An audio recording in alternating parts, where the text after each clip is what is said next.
Okay, so I want you to picture a specific kind of room. Yeah.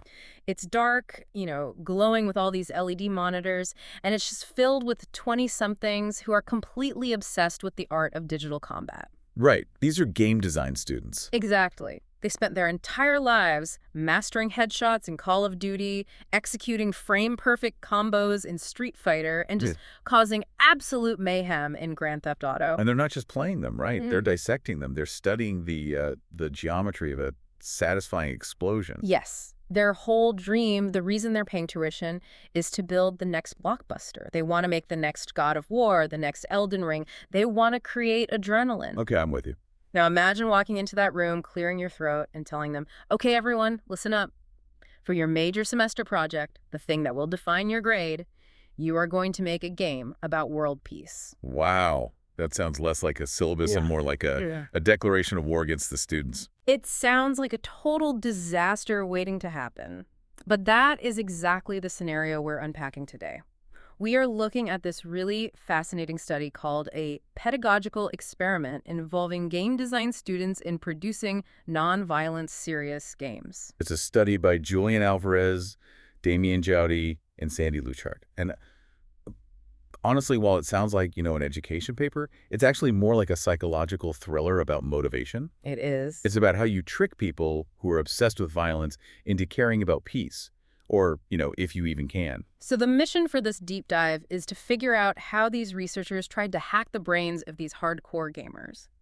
How do you motivate a student who wants to make a shooter to instead make a game about Gandhi? And spoiler alert, the answer tells us a lot about human nature and maybe something a little uncomfortable about the future of entertainment. Oh, it definitely gets uncomfortable. But to really understand the stakes, we have to look at the context here. This wasn't the first time these researchers had tried to teach serious games. Right.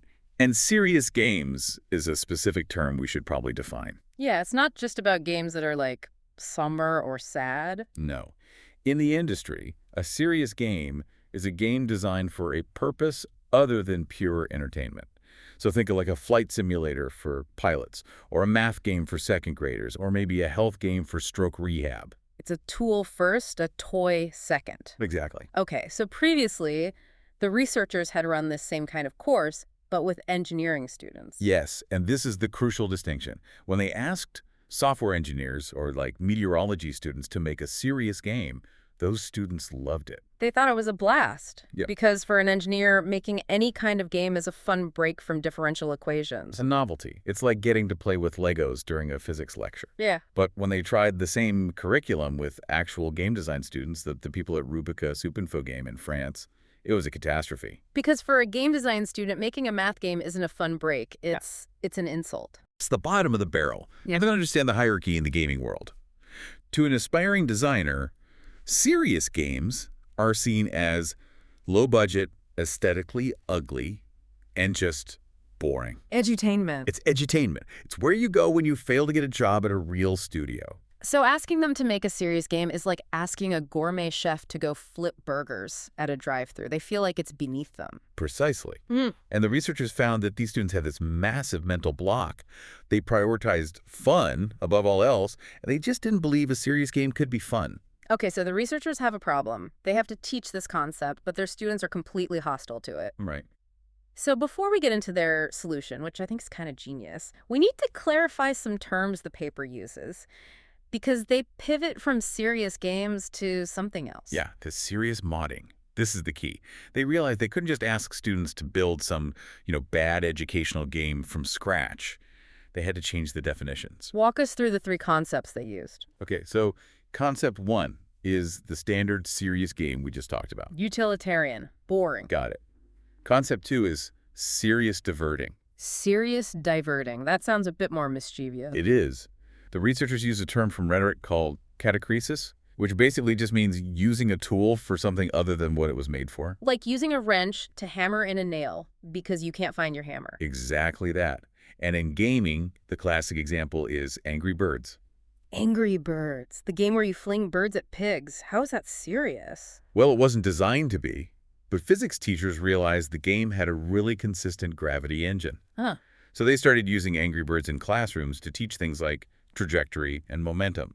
They didn't rewrite the code, they just diverted the game for a serious purpose. Okay, so the game stays the same, but the context changes. Right, but that wasn't enough for these game design students. They want to build things, not just use them. And that brings us to the third concept, the silver bullet. Serious modding. I know modding generally means modifying a game, but strictly defined, what are we talking about here? Serious modding Mm. is when you take an existing commercial game, usually a big, expensive AAA blockbuster, and you actually open up the hood.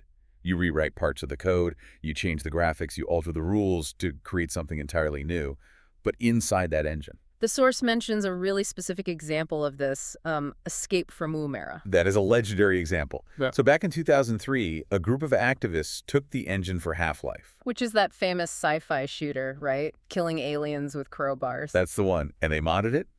They stripped out all the monsters and the guns, and they built this realistic, pretty depressing simulation of the Woomera Immigration Detention Center in Australia. Wow, that's a huge pivot. Using shooter tech to make a serious political statement about human rights. And that was the aha moment for the researchers. They realized, okay, students hate making educational games from scratch because the tools are lame.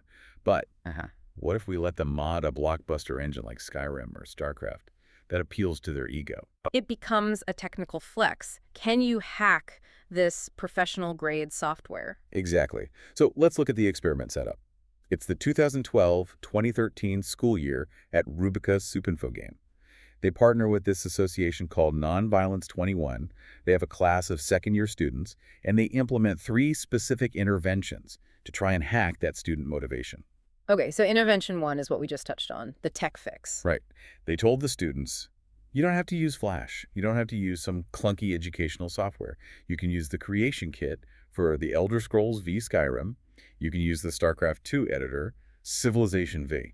Which immediately changes the value proposition. Now they're learning industry standard tools. This is stuff they can put on a resume to get hired at, Ubisoft. It legitimizes the work. It stops being schoolwork and starts being career prep. But then there's the second intervention, the design challenge. And this gets at that mental block we talked about. The cognitive dissonance. Yeah, I mean, video games are historically built on conflict.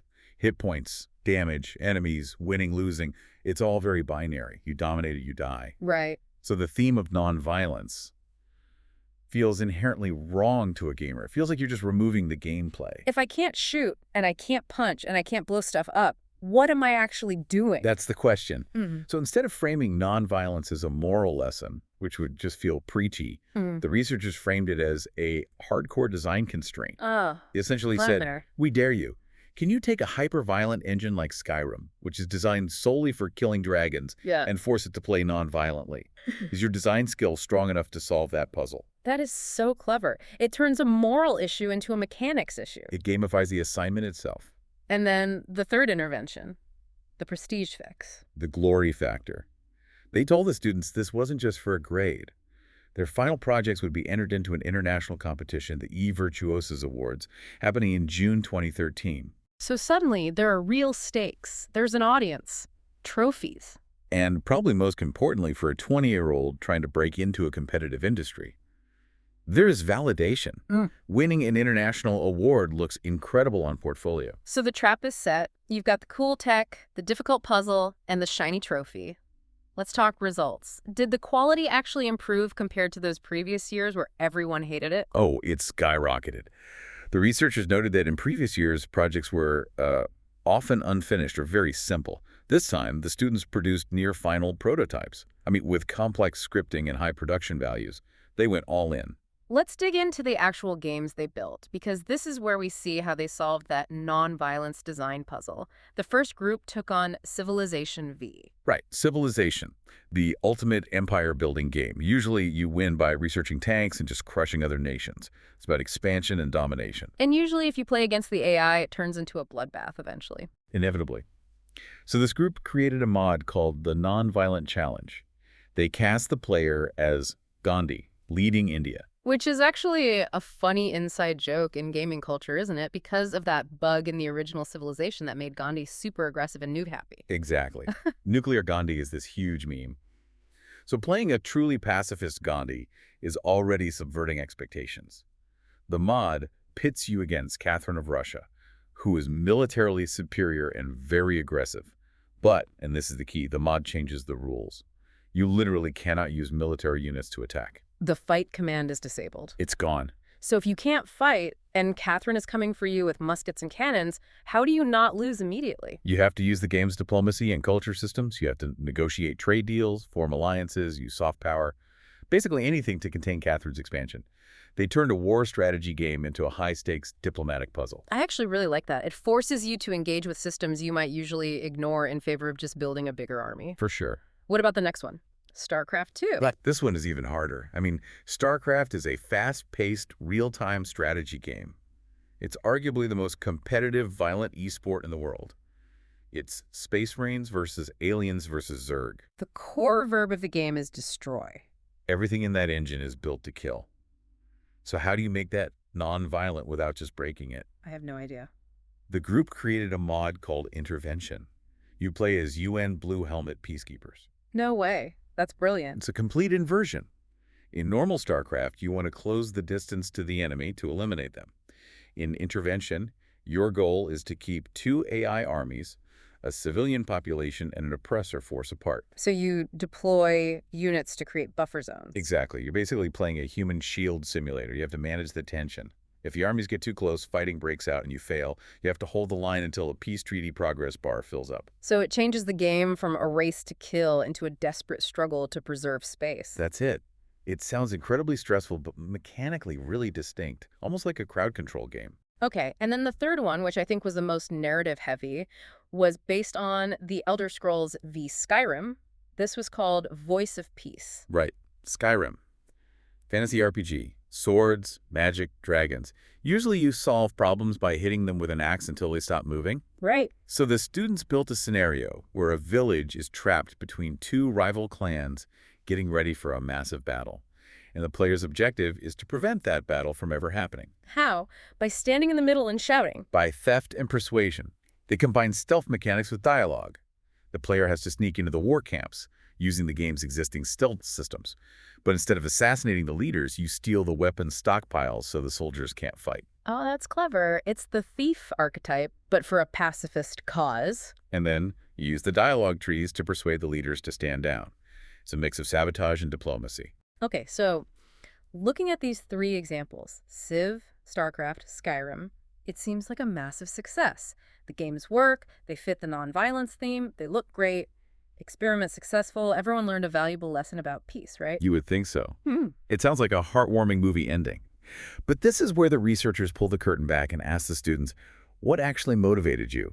And did this change your mind about serious games? And the answer? The answer was pretty cynical. Cynical how? Well, the core question was, did this project make the students actually care about nonviolence? Did it change their perspective on the role of peace in games? And the answer was a resounding no. In fact, the nonviolence theme was arguably a failure.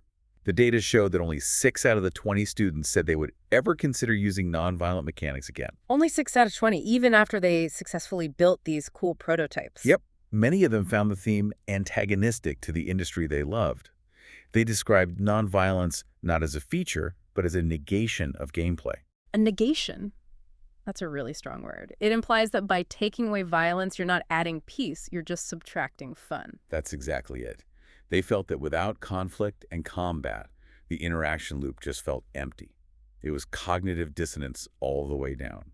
They did the work, but they didn't believe in the mission. So the design challenge, the idea of making it a puzzle, got them to do the work, but it didn't win their hearts. Correct. They saw it as a hurdle to jump over, not a creative space they wanted to explore. Okay, so if the theme failed, what about the tech? The serious modding part? That was a massive success. The students loved working with the AAA engines. The researchers noted that even 6 months after the project ended, the students were still talking about the code, the scripting, the asset implementation. Because that's the stuff that matters to their ego and their career. That's what it was. It felt like real work. It gave them ownership over the tools of the trade. So the tech fix worked brilliantly to keep them engaged with the process, even if they didn't care about the content. But we have one variable left. The contest. The prestige fix. And this was the smoking gun.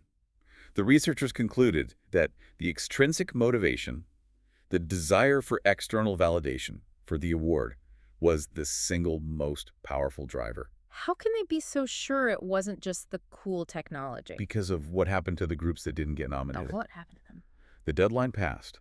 The researchers reviewed the games. They selected the finalists for the eVirtuosos Awards.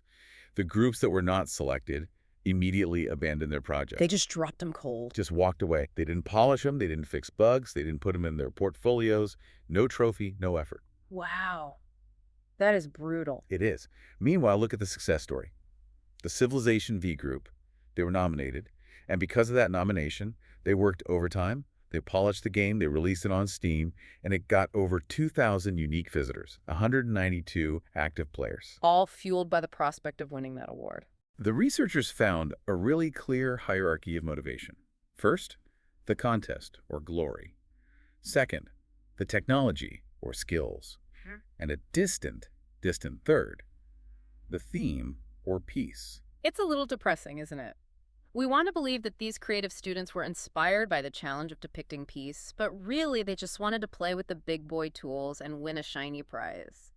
It's a reality check. But from a pedagogical standpoint, the experiment worked. The method of serious modding combined with a high-stakes contest produced excellent results. If you want students to build something hard, give them powerful tools and a big stage. But it failed to change their values. It suggests that you can gamify education, you can trick them into doing the work, but you can't necessarily manufacture intrinsic interest in the subject matter. They engaged with the how, but they remained indifferent to the why. And this raises a really significant question about the future of video games. I mean, this study was from a while ago. Those students are senior designers now. They're the ones directing the games we're playing today.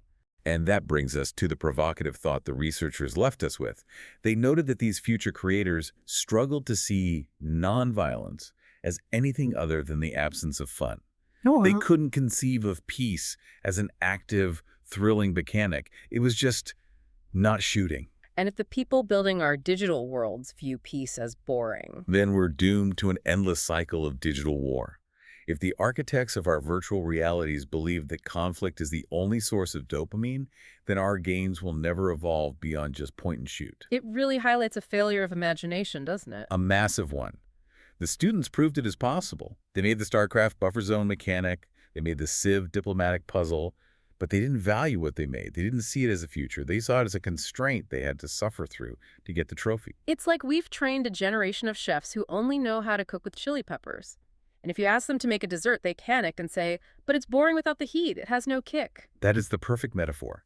They have mistaken the ingredient, violence, for the meal engagement. So the challenge for the industry, and maybe for anyone listening who plays games, is to ask, what would a game look like where peace isn't just the absence of war, but a complex, high-stakes system in itself? Can we make peace as adrenaline pumping as a headshot? These students prototyped it, but they didn't fall in love with it. Maybe the next generation will.